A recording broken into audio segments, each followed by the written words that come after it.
Hello friends, इस video में आपके सभी डाउट्स को दूर करते हुए शिक्षा के उद्देश्य, ज्ञान और पाठ्यचर्या जो कि आपका सेकंड पेपर है, उसके फर्स्ट यूनिट के कुछ महत्वपूर्ण बिंदु, कुछ महत्वपूर्ण इंपॉर्टेंट क्वेश्चंस को डिस्कस करने वाले हैं, जिनसे आप अपनी एग्जाम प्रिपरेशन को अच्छी तरह से कर पाएंगे। फर्स्ट यूनिट का नाम है शिक्षा का अर्थ और उद्देश्य के बारे में हम बात करेंगे। फर्स्ट यूनिट आपका 8 नंबर का है और हम कोशिश करेंगे उन सभी बिंदुओं पर चर्चा करने की जिनसे आप इस यूनिट में 8 नंबर पक्के कर पाए। तो वीडियो को पूरा देखना है और चैनल पर नए हैं तो सब्सक्राइब कर लीजिए इसी तरह के इंपॉर्टेंट वीडियोस के लिए। सबसे पहले हम बात करते हैं शिक्षा के अर्थ के बारे में। तो देखिए, शिक्षा शब्द का उद्गम संस्कृत की शिक्ष धातु से हुआ है। शिक्ष का अर्थ क्या है? सीखना, तथा प्रेरक रूप में प्रयुक्त होने पर इसका अर्थ सिखाना भी हो जाता है। शिक्षा को अंग्रेजी में एजुकेशन कहा जाता है। यह लैटिन भाषा के शब्द एजुकेर से निकला, जिसका अर्थ होता है विकसित करना। इस तरह से आपको शिक्षा के अर्थ के कुछ लाइंस आपको ध्यान रखनी है। 1 नंबर का प्रश्न आपको पूछा जा सकता है या फिर अगर ऑप्शनल आएगा तो उनमें भी आपको ध्यान रखना है, एजुकेशन, एजुकेयर, इन सब के बारे में। इसके बाद में हम बात करते हैं शिक्षा के उद्देश्य के बारे में।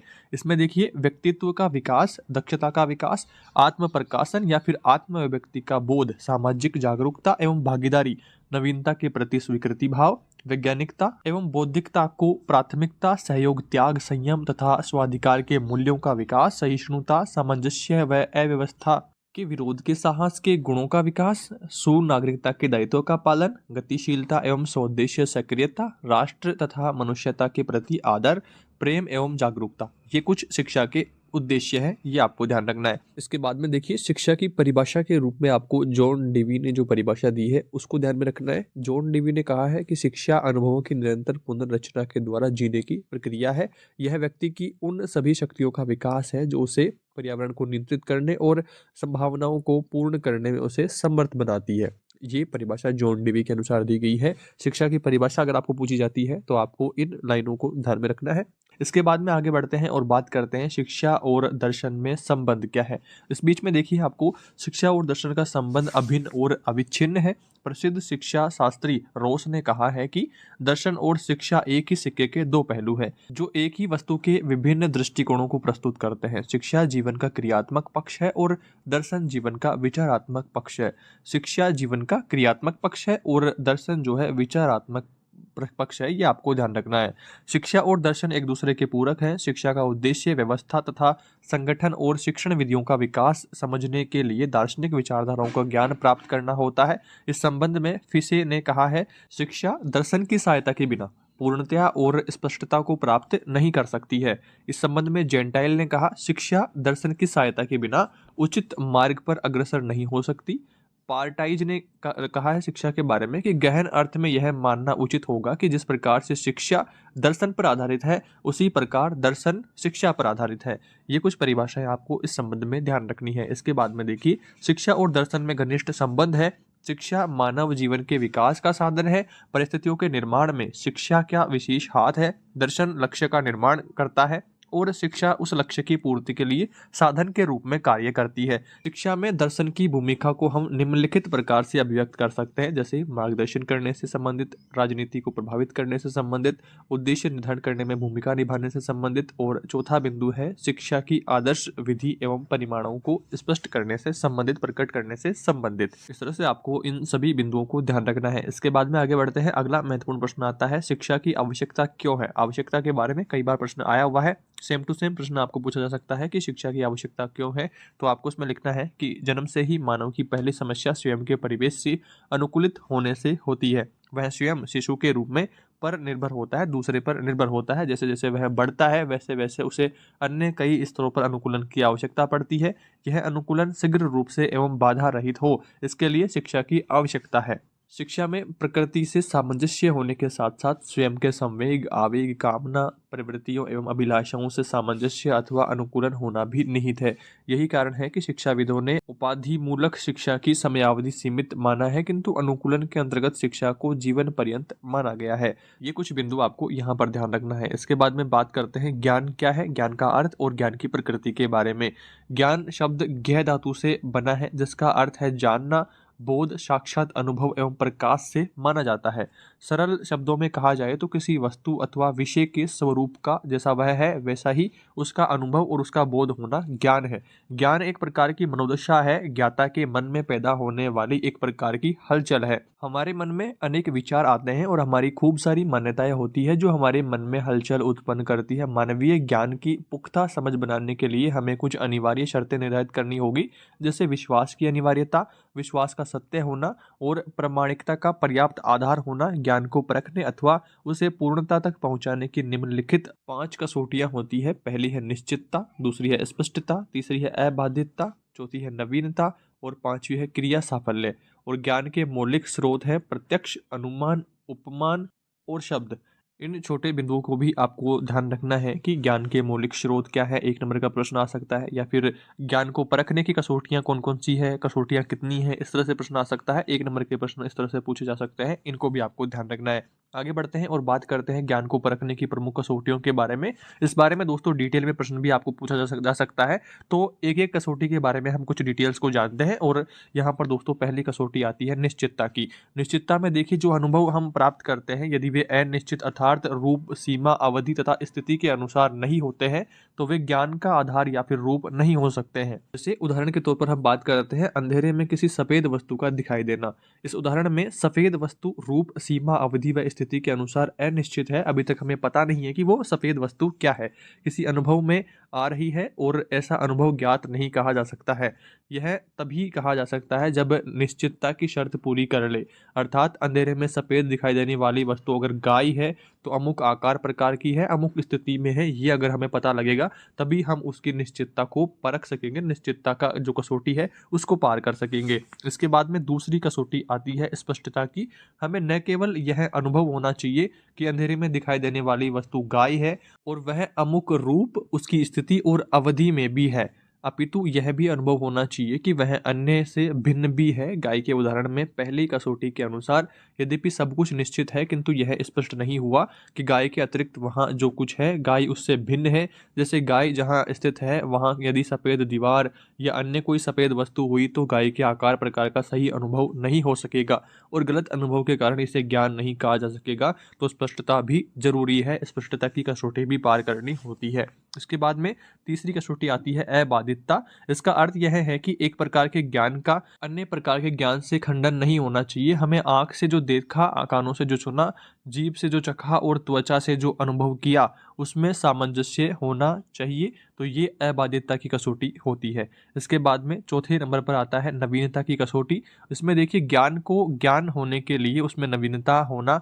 आवश्यक है। नवीनता चाहे तथ्य की हो, सूचना की हो, दृष्टिकोण की हो या फिर अनुभव की हो, नवीनता के बिना उसे ज्ञान नहीं कहा जा सकता, उसे आवर्ती मात्र कहा जाएगा। तो नवीनता की कसौटी के बारे में आपको इन बिंदुओं को ध्यान रखना है। इसके बाद में पांचवें नंबर पर हम बात करते हैं क्रिया साफल्य की कसौटी। तो ज्ञान की इस कसौटी का यह अर्थ है, चारों कसौटियों पर खरा उतरने के बाद जब हम उस ज्ञान को क्रियात्मक या प्रयोगात्मक रूप दें अथवा उसके लिए कोई अन्य क्रिया करें तो उस क्रिया को सफल होना चाहिए, अर्थात क्रिया विशेष के करने पर उससे संबंधित फल या परिणाम की प्राप्ति भी हमें होनी चाहिए। तो इस तरह से इन सभी कसौटियों को आपको जरूर से ध्यान में रखना है। इसके बाद में हम बात करते हैं प्रकृतिवाद के बारे में।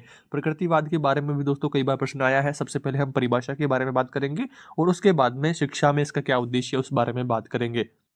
दर्शन की प्रकृतिवादी विचारधारा का दार्शनिक विचारधाराओं में महत्वपूर्ण स्थान है। प्रकृतिवाद विचारधारा के समर्थक में अरस्तु, Comte, Bacon, Hobbes, Lamarck, Rousseau, Huxley तथा सैमुअल बटलर आदि प्रमुख हैं। आपको एक नंबर का प्रश्न पूछा जा सकता है, प्रकृतिवाद विचारधारा के समर्थक कौन कौन है। तो इस तरह से आपको लिखना होगा, अरस्तु, Comte, Bacon, Hobbes, Lamarck, Rousseau, Huxley और सैमुअल बटलर आदि प्रमुख हैं। यहाँ पर आपको ध्यान रखना है। प्रकृतिवाद का अर्थ का प्रश्न आ सकता है एक नंबर का। तो प्रकृतिवाद का अर्थ क्या है? हिंदी में प्रकृतिवाद शब्द दो शब्दों से मिलकर के बना है, प्रकृति प्लस वाद। वाद का अर्थ है विचारधारा और प्रकृति का अर्थ निम्न रूपों में लिया जा सकता है, जैसे भौतिक प्रकृति और बालक की प्रकृति। इस तरह से आपको ध्यान रखना है। इसके बाद में आगे बढ़ते हैं और बात करते हैं, रूसो ने एक महान ग्रंथ एमाइल्स एंड एजुकेशन की रचना की जिसमें केवल प्रकृति को ही सर्वश्रेष्ठ सर्वश्रेष्ठ अध्यापक मानते हुए शिक्षा को एक प्राकृतिक क्रिया घोषित किया गया कि यह बालक की जन्मजात शक्तियों का विकास है, केवल बाह्य ज्ञान का अर्जन नहीं है। रूसो ने जोर देकर यह बात कही थी कि बालक को बालक समझना चाहिए, एक लघु प्रौढ़ नहीं। इसमें आपको ध्यान रखना है दोस्तों, रूसो का एक महान ग्रंथ क्या है, एमाइल एंड एजुकेशन। इसका भी एक नंबर का प्रश्न आपके आ सकता है। 4 ऑप्शन दिए हुए होंगे, अलग अलग ग्रंथ दिए हुए होंगे, उनमें से आपको रूसो का ग्रंथ पहचानना होगा, 1 नंबर का प्रश्न आ सकता है। तो इनमें से ही आपको छोटे प्रश्न भी इस तरह से बनेंगे, तो एक एक बिंदु को आपको ध्यान से देखते हुए चलना है। इसके बाद में हम बात करते हैं प्रकृतिवाद की परिभाषाओं के बारे में। पहली परिभाषा है रोस के अनुसार, प्रकृतिवाद को परिभाषित करना बहुत कठिन है क्योंकि विभिन्न अर्थों में प्रयुक्त किया जाता है। दूसरा परिभाषा है थॉमस लॉग के अनुसार, प्रकृतिवाद आदर्शवाद के प्रतिकूल पदार्थ के अधीन मस्तिष्क को मानता है और यह विश्वास करता है कि अंतिम यथार्थ भौतिक है, आध्यात्मिक नहीं।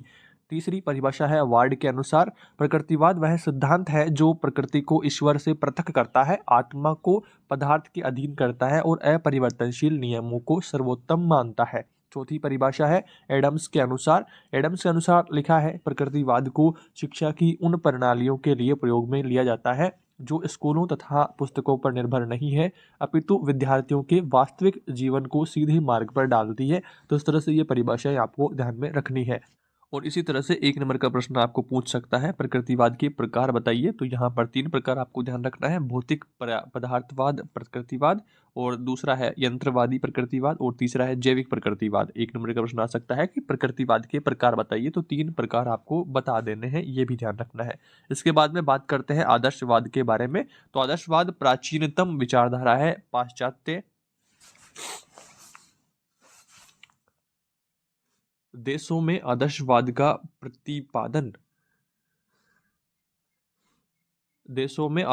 का प्रतिपादन प्रसिद्ध दार्शनिक प्लेटो, अरस्तु व सुकरात ने किया है। तो आदर्शवाद का प्रतिपादन किन दार्शनिकों ने किया है? प्लेटो, अरस्तु और सुकरात ने, आपको ध्यान रखना है।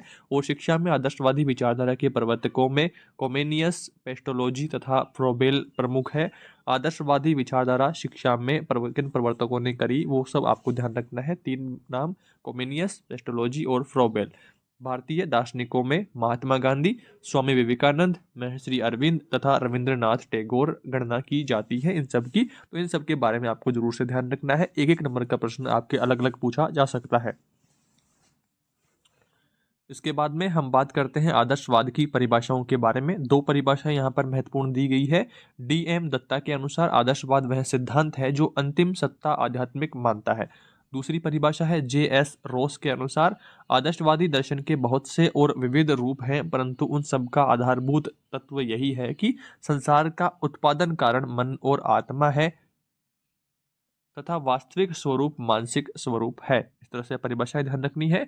और निष्कर्ष के रूप में भी आपको 4 बिंदु ध्यान रखने हैं। पहला बिंदु है विचारों पर बल देते हुए मानसिक जगत को भौतिक जगत की अपेक्षा अधिक महत्व प्रदान करती है। और दूसरा बिंदु है व्यक्ति में आदर्शों एवं आध्यात्मिक मूल्यों के विकास पर बल देती है।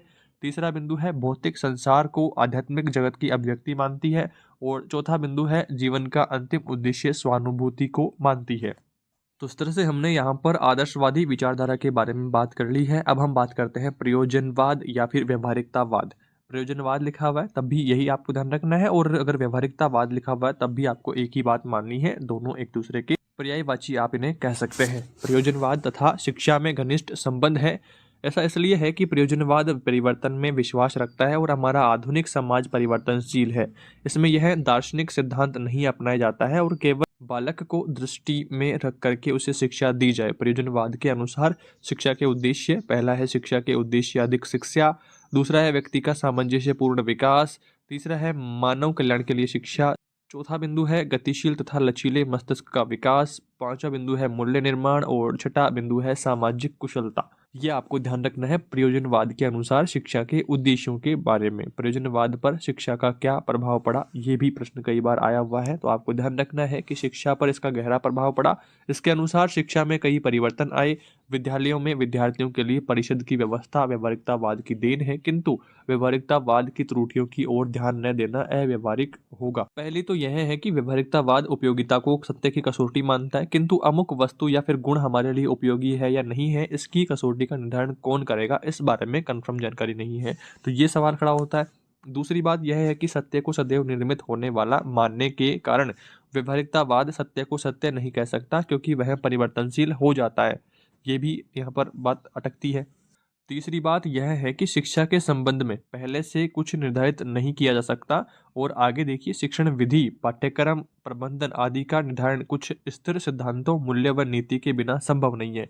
यदि इन्हें माना जाए तो यह व्यवहारिकतावाद के विरुद्ध होगा। इस स्थिति में स्वयं व्यवहारिकतावाद कितना व्यवहारिक, क्रियात्मक व प्रयोगात्मक रह पाएगा, यह विचारणीय है। तो इस तरह से आपको व्यवहारिकतावाद का शिक्षा में प्रभाव जो है वो ध्यान में रखना है। इसके बाद में आगे बढ़ते हैं और बात करते हैं यथार्थवाद के बारे में। इसमें देखिए, यथार्थवाद ज्ञानेंद्रियों से प्राप्त अनुभवों को ही सत्य मानता है। यथार्थवाद शब्द अंग्रेजी के realism, real plus ISM ism, realism से बना है, जिसका अर्थ है वस्तु संबंधित अथवा वस्तु से संबंधित ज्ञान ही यथार्थ ज्ञान है। यथार्थवाद की परिभाषाओं के बारे में बात करते हैं। आइए देखिए, दो परिभाषाएं महत्वपूर्ण है।